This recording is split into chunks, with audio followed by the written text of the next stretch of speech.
What would you do if the only thing you had left in the world was the one thing no one wanted?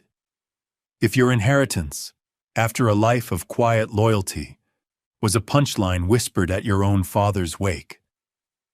This is a story about a piece of land considered so worthless it was given away out of spite. A stretch of Arizona desert baked to the hardness of bone.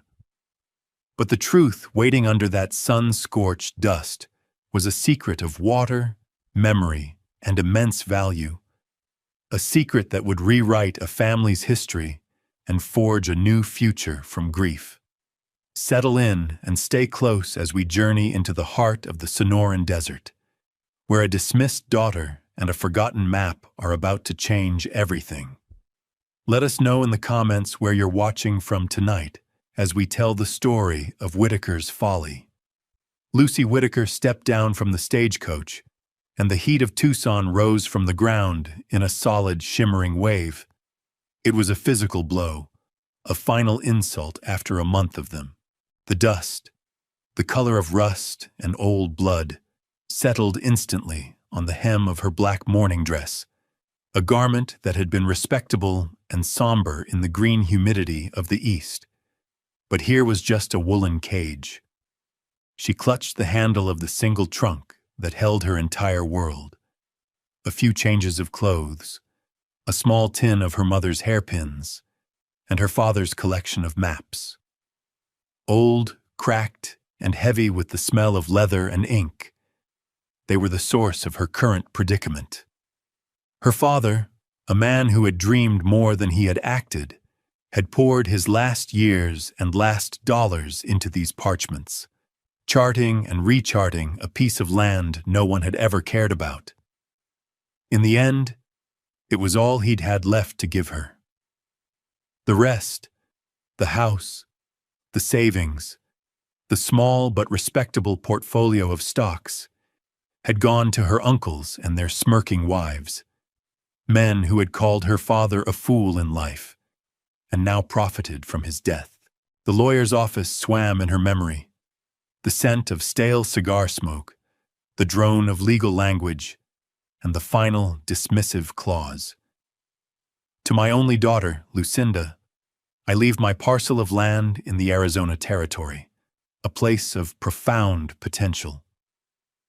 A soft, cruel titter had rippled through the room. Now, standing under the indifferent blue sky, that potential felt like a phantom.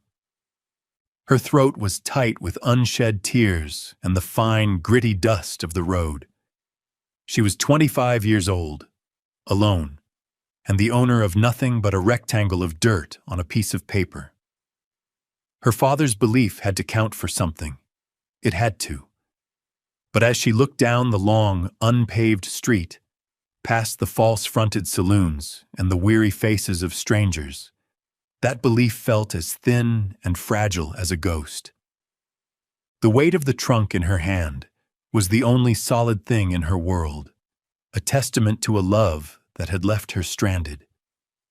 The land office was a small, stuffy room that smelled of dry paper and sweat. The clerk, a man with a green visor that seemed permanently attached to his forehead, peered at her deed over the top of his spectacles. He tapped a long, ink-stained finger on the parchment.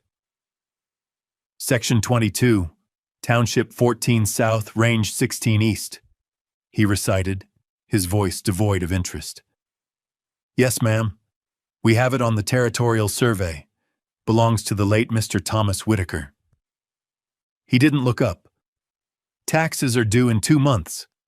After that, it reverts to the territory for auction. His tone suggested this was an inevitability, a simple matter of paperwork completing its cycle. Lucy's heart sank. 2 months. Is there any interest in it? From neighbors, ranchers, she asked, her voice smaller than she'd intended. The clerk gave a dry, rustling chuckle. Ma'am, with respect, it's what we call scorch land. No water, no grazing, too rocky for crops. The Bartee Ranch borders it to the north, but Mr. Calloway has all the water he needs. He wouldn't want more dust. Just then, the door swung open, letting in a blinding slice of sunlight and a large, florid man. Uncle Marcus. He had come west on the railroad, a week ahead of her, to oversee the family's interests, which meant ensuring she didn't somehow turn her worthless inheritance into a problem for him. "Lucinda, there you are," he boomed, his voice filling the small space. "Still chasing this wild goose of your father's?" He glanced at the clerk, a knowing smirk on his face. "This is my niece, inherited Whitaker's folly. My brother, bless his soul, was a fine man but a terrible judge of dirt." The clerk offered a non-committal grunt, but Lucy saw the flicker of shared amusement in his eyes. Across the room, a man stood looking at a large territorial map tacked to the wall. He was tall and lean, dressed in practical, sun-faded canvas, his face weathered into a quiet stillness. He didn't turn, but Lucy felt his silence as a counterpoint to her uncle's bluster. He seemed rooted to the floor, a part of the landscape itself.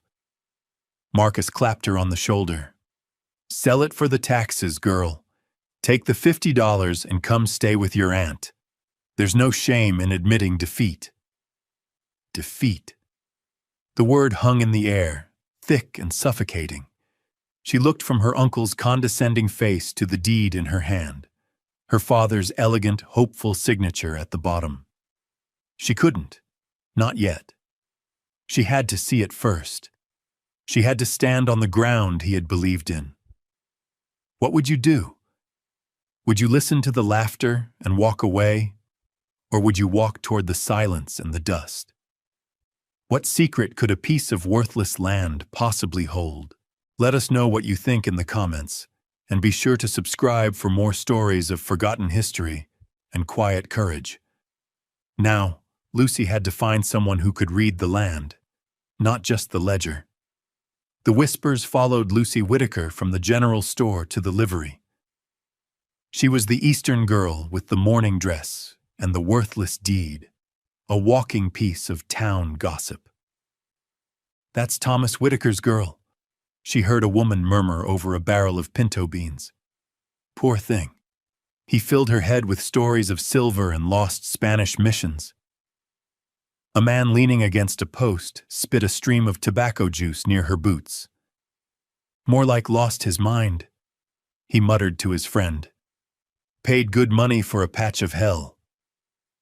Each comment was a small stone thrown at the fragile wall of her resolve.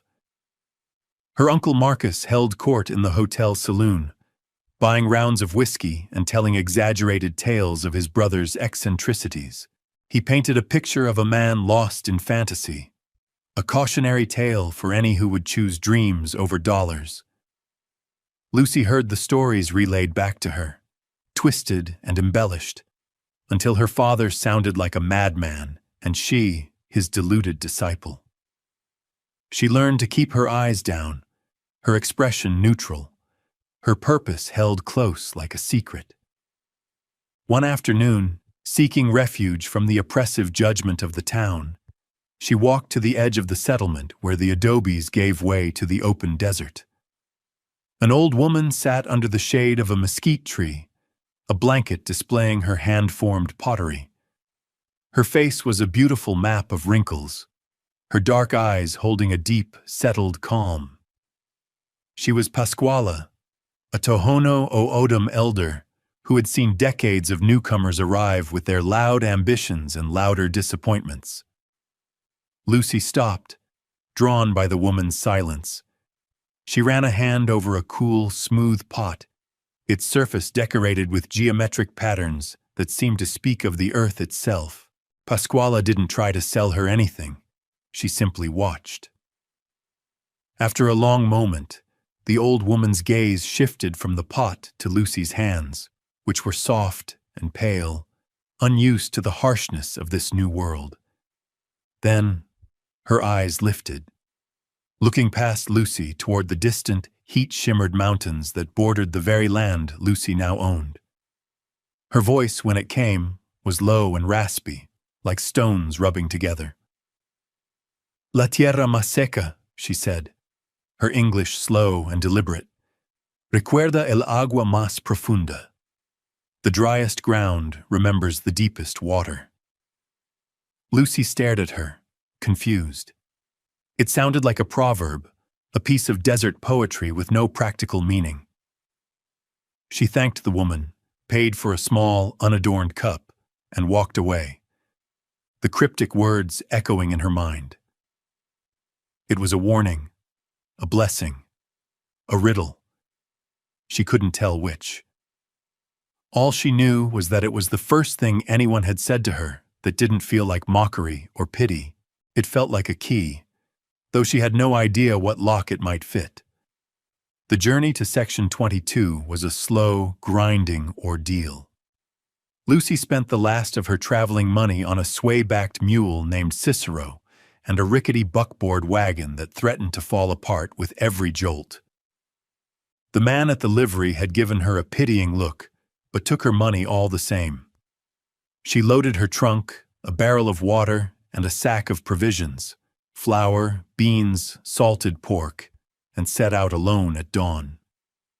The town vanished behind her in a haze of dust, and the world opened up into a vast, silent expanse of creosote, saguaro, and stone. The sun climbed, relentless and white. The heat pressed down, stealing the moisture from her skin and the hope from her heart. Cicero plodded onward, his ears drooping, his pace a funereal march that mirrored her own spirits. This was the land her father had loved, had written about in his letters with such passion. He'd described the colors of the sunset, the stark beauty of the landscape, the feeling of ancientness. But all Lucy could feel was a profound and hostile emptiness. It was a land that did not want her. It did not want anything. It simply endured. By late afternoon, following the crude map the land clerk had drawn for her, she reached the marker stake that designated the northeast corner of her property. She climbed down from the wagon, her legs stiff, her body aching. And she looked. It was worse than she had imagined. Worse than the clerk's dismissal, worse than her uncle's scorn. It was a slope of pale, gravelly soil, studded with jagged rocks and thorny bushes. Not a tree for shade, not a blade of grass for grazing, just a tilted, barren plate under a punishing sky. A wave of despair, so powerful it made her dizzy, washed over her. They were right. Everyone was right. Her father had been a fool, and she was a bigger one for following his delusion all the way here. Tears she had refused to shed in the lawyer's office or in the dusty town now burned hot on her cheeks. She sank to the ground, the rough fabric of her dress catching on thorns, and let out a single, ragged sob. The sound was immediately swallowed by the immense silence. As dusk began to bleed purple and orange across the horizon, she forced herself to move. She unhitched Cicero, giving him water from her precious supply. She built a small fire from dry creosote branches, the smoke rising thin and lonely into the vast, darkening sky. She ate a joyless meal of hardtack and beans. Laying out her bedroll near the dying embers, she stared up at a spray of stars so bright and cold they seemed to mock her smallness. She was an intruder here, a tiny, grieving speck in a world of profound indifference.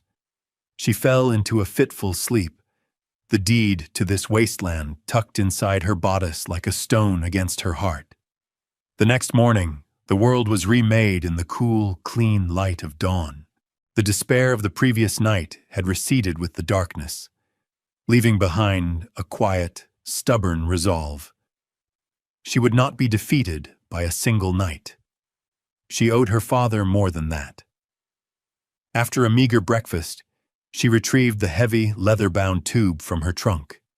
It contained his master maps, the ones he had worked on for years. She unrolled the largest one on the flat surface of a rock, weighting its corners with smaller stones. It was a beautiful piece of work, drawn with a draftsman's precision and an artist's care. The elevation lines were delicate and sure, the geological notations neat and clear. But as she studied it, comparing the ink on the page to the land before her, she noticed something odd. In the northwest quadrant, near a distinctive outcropping of dark volcanic rock that she could see from her campsite, was a small, strange symbol. It wasn't a standard surveyor's mark for a spring, a mine, or a boundary. It was a small, tightly coiled spiral, like a serpent asleep, with a tiny arrow pointing from its center toward the rock formation. Her first thought was that it was a mistake, a slip of his pen, a meaningless doodle. She traced it with her finger. It felt deliberate. She pulled out another, older map from the tube, a preliminary sketch. The spiral was there too, but fainter, more questioning.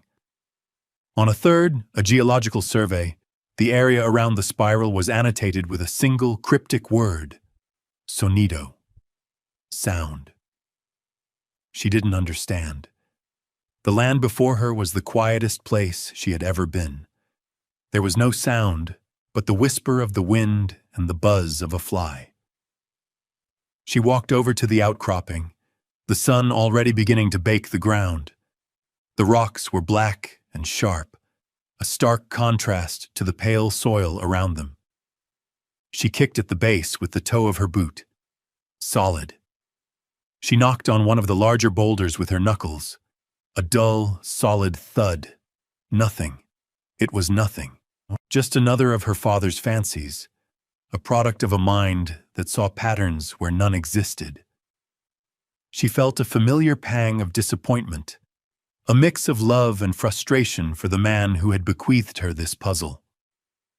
She walked back to her camp, trying to dismiss it, to focus on the practical matter of how she could possibly make this land presentable enough to sell for the price of its taxes. But the image of the coiled serpent stayed in her mind's eye, a question mark drawn in ink on a landscape of brutal, unyielding answers. It was the first detail that didn't quite fit the narrative of worthlessness, a single dissonant note in a chorus of despair. Lucy knew she couldn't sell the land, or even understand it, without a proper survey. A formal plat map, registered and stamped, was the only language men like the land clerk and her uncle understood. There was only one surveyor she had seen whose quiet demeanor suggested competence over bluster. The man from the land office. She found him at the livery, mending a leather strap on his saddlebags. His name was Robert Hale. When she approached, he looked up, his eyes a clear, steady gray. He remembered her from the office. "Ma'am," he said, his voice quiet and even. She explained what she needed. A full survey of Section 22, every corner marked, every feature noted, no matter how insignificant. He listened patiently, his gaze never leaving her face. When she finished, he hesitated. "Miss Whitaker," he said, choosing his words carefully, "I'll be frank. A survey like that costs money. More than that land is likely to fetch you. It's not a good investment." It was the same logic everyone else used, but in his mouth, it sounded like honest counsel, not scorn. "I'm not asking for an investment," Lucy replied, her chin lifting slightly. "I'm asking for a measurement. My father believed there was more to this land than meets the eye. I need to know if he was right." Something in her tone, the exhaustion, the defiance, the grief, seemed to break through his professional reserve. He studied her for a long moment, then gave a slow, deliberate nod. "All right, Miss Whitaker. I'll do it." They started the next day. Robert arrived at her camp just after sunrise, his own mule laden with the tools of his trade. A heavy transit, a tripod, measuring chains, and marking stakes. The work was slow and punishing.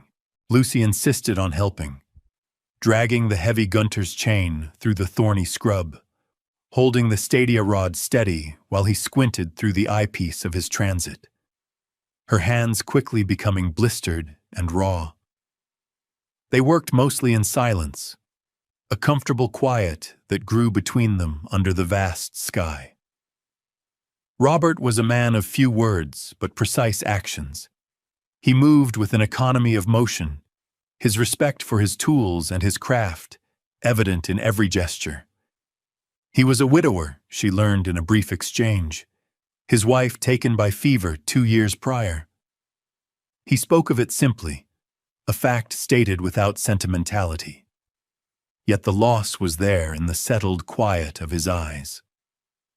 As they worked their way toward the northwest quadrant, toward the black rock outcropping, Lucy's sense of anticipation grew. She said nothing of her father's map or the strange symbol. She wanted to see what Robert's instruments would reveal on their own. As he drove a wooden stake into the ground about 20 yards from the formation, the sound was different. Not the solid thump of stake into earth, but a hollow, resonant thunk. Robert paused, the mallet still in his hand. He frowned, then struck the ground again in a different spot a few feet away. Thump. He moved back to the first spot. Thunk. That's odd, he murmured, more to himself than to her. He knelt, brushing away the gravelly soil and tapping the ground with his knuckles.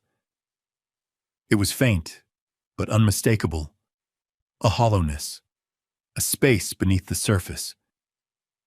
He looked from the ground to the rock outcropping, then back again, a question forming on his face. He glanced at Lucy and saw in her eyes not surprise but confirmation. He realized then that she had been leading him here, that this was not a random survey but a search. The labor had brought them to the clue. The discovery of the hollow sound changed the tenor of their work from a methodical survey to a focused investigation. That evening, by the light of a flickering campfire, Lucy finally showed Robert her father's map. She pointed to the coiled serpent symbol and the word sonido. Robert traced the drawing with a calloused finger, his expression thoughtful. "Your father wasn't just mapping the surface," he said softly. He was listening to it. He understood. He didn't dismiss it as fantasy. He saw it as data, another form of measurement. The next morning, they set aside the transit and chains and picked up a shovel and a pry bar. They began at the base of the rock outcropping, tapping and listening, following the hollow sound as it led them toward a section of the formation that looked like a jumble of fallen boulders. One stone, larger than the rest, seemed out of place. It was weathered, but not in the same way as the others. The edges were slightly less sharp, as if it had been moved. It took both of them, straining with the pry bar, to shift it. With a deep groan of rock on rock, the boulder moved, revealing a dark, narrow opening behind it, just large enough for a person to squeeze through. A gust of cool, musty air breathed out from the blackness. It was a cave, or the entrance to one. Robert lit a lantern, its golden glow pushing back the shadows. He went in first, Lucy close behind him. The space was small, a natural rock chamber no larger than a pantry, and in the center of the dusty floor sat a heavy, iron-strapped strongbox, the kind used by the cavalry or stage lines. It was rusted, but intact. Her heart hammered against her ribs. This was it. This was the heart of the secret. They carried it out into the daylight. The lock was corroded shut. Robert used the end of the pry bar, and with a screech of tortured metal, the lid sprang open. Lucy leaned forward, her breath held tight in her chest. Inside, resting on a bed of what looked like dried leaves, was a thick, leather-bound journal, a small, heavy pouch made of buckskin, and a stack of carefully folded papers. She lifted the journal first. The handwriting on the first page was her father's. "My dearest Lucy," it began, "if you are reading this, I have gone, but my work remains. Do not believe what they say of this land." She opened the buckskin pouch. It was filled with gold coins, double eagles mostly, enough to pay the back taxes a dozen times over. Then she unfolded the papers. They were maps, but far more detailed than the ones she had. One showed the path of an underground aquifer, a water source deep beneath the property, with a notation marking the spot where it ran closest to the surface. Another charted a forgotten trail, a pre-railroad wagon cutoff that ran directly through their section, a direct route between Tucson and the mining camps to the north. It would be invaluable for freight. The final page was a letter from a geologist confirming the likelihood of a stable water table. Her father hadn't been a fool. He had been a scientist, a historian, a visionary. He hadn't bought a piece of worthless desert. He had bought a crossroads. He had bought water. In the driest country imaginable, he had bought life itself. The tears that came this time were not of grief or despair, but of a profound, overwhelming vindication. The discovery left them in a state of stunned silence, the weight of its implications settling over the small camp. They had water, a trade route, and capital. They had a future. But the desert, as if to remind them of its power, was not finished with its own tests.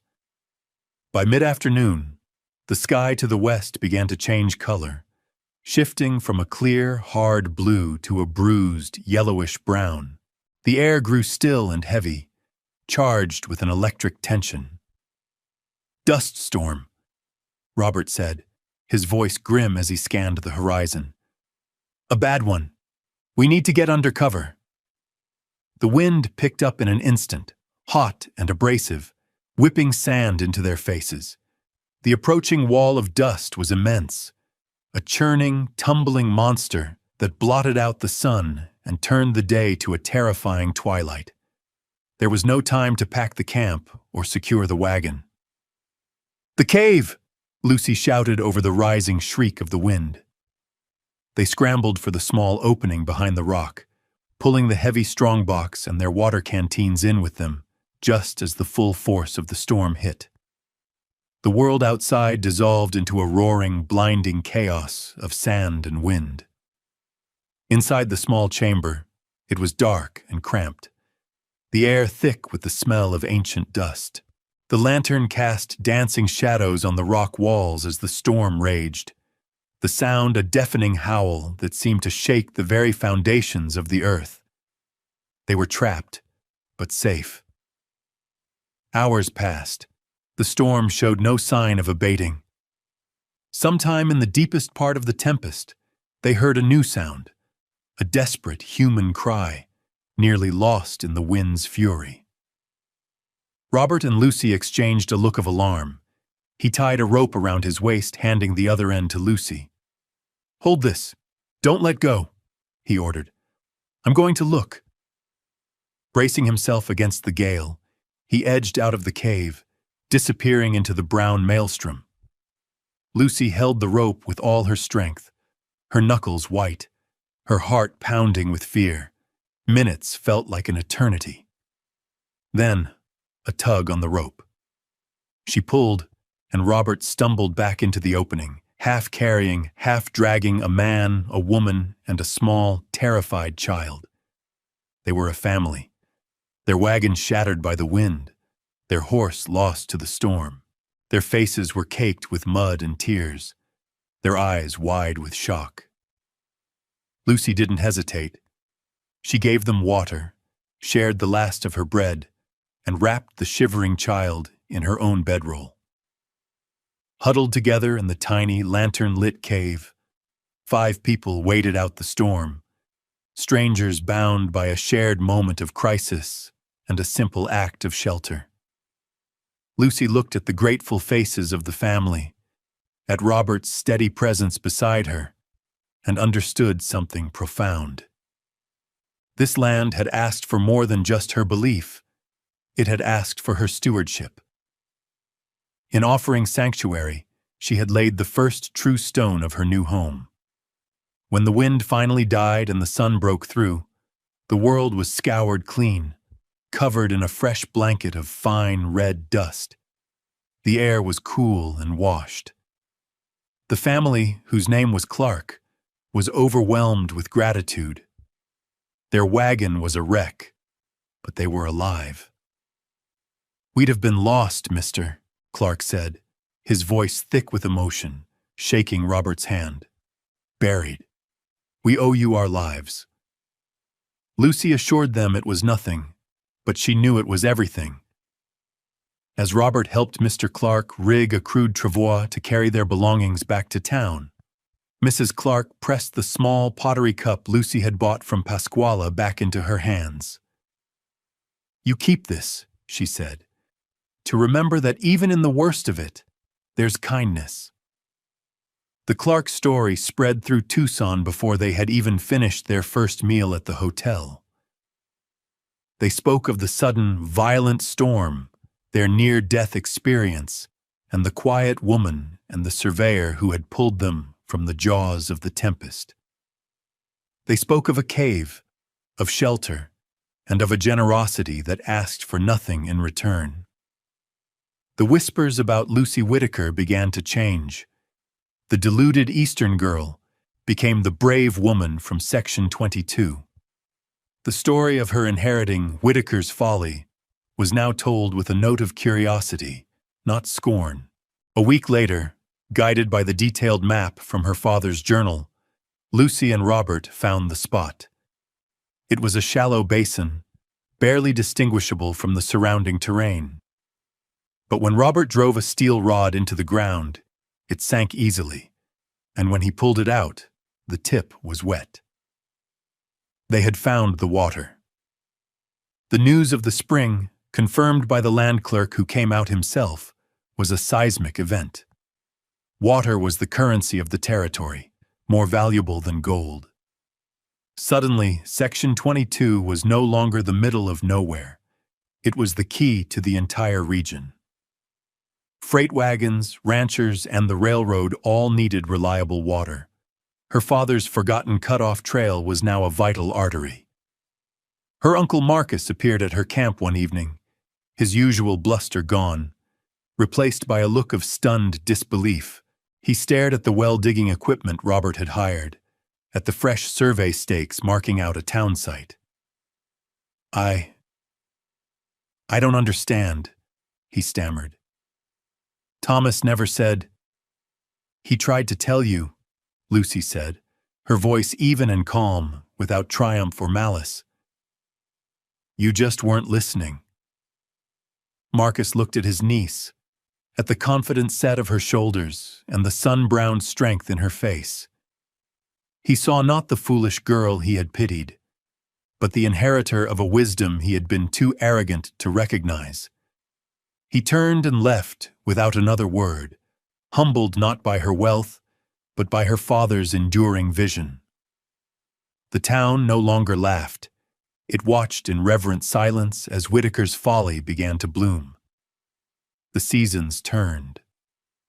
The raw wound of the well they had dug became a proper stone-lined structure, cool and deep. A small adobe house, built with the help of Robert and men from town, now stood where Lucy's lonely campfire had once burned. The walls were thick, the rooms cool, and from her porch she could see the steady trickle of commerce beginning to trace the old wagon cutoff, a dusty ribbon of life unfurling across her land. The Bar T Ranch now paid her for watering rights, and the freight company that ran supplies to the northern mines had a contract to use the trail and the spring. The town that was growing around the well was small, just a few sturdy buildings so far, but it was real. It had a name: Agua Recuerdo, remembered water. One evening, as the sun set, painting the sky in the brilliant colors her father had so loved, Lucy stood with Robert on the small ridge overlooking their valley. The heat of the day was giving way to a gentle, fragrant coolness. The silence was no longer empty, but filled with the promise of cicadas and the distant, comfortable sounds of settlement. Robert stood beside her, his presence as solid and reassuring as the land itself. Their partnership, forged in labor and crisis, had deepened into a quiet, unspoken affection. He was a part of this place now, a part of her life. He gestured with his chin toward the growing settlement, the warm lights beginning to glow in the windows. "Your father would be proud," he said. "You've built something here." Lucy looked out at the land, at the dark, volcanic rocks that guarded the cave, at the line of green that was beginning to trace the path of the water, at the sturdy little house that was her home. She thought of the mockery, the grief, and the long, lonely journey that had brought her here. She had come seeking to sell a piece of her past, to rid herself of a burden. Instead, she had found its deepest meaning. "It was never about building something new," she said softly, the words carrying the entire weight of her story. "It was about proving what was already here." She had not created the water or the trail. She had simply listened, as her father had, to the memory of the land. Thank you for staying with us for this story of quiet determination and the surprising power of what lies hidden beneath the surface. If you were moved by Lucy's journey to prove that what the world dismisses often contains what the world most needs, please leave a like and a comment below. Be sure to subscribe and ring the bell so you don't miss our next story from the forgotten corners of history. Until then, take care.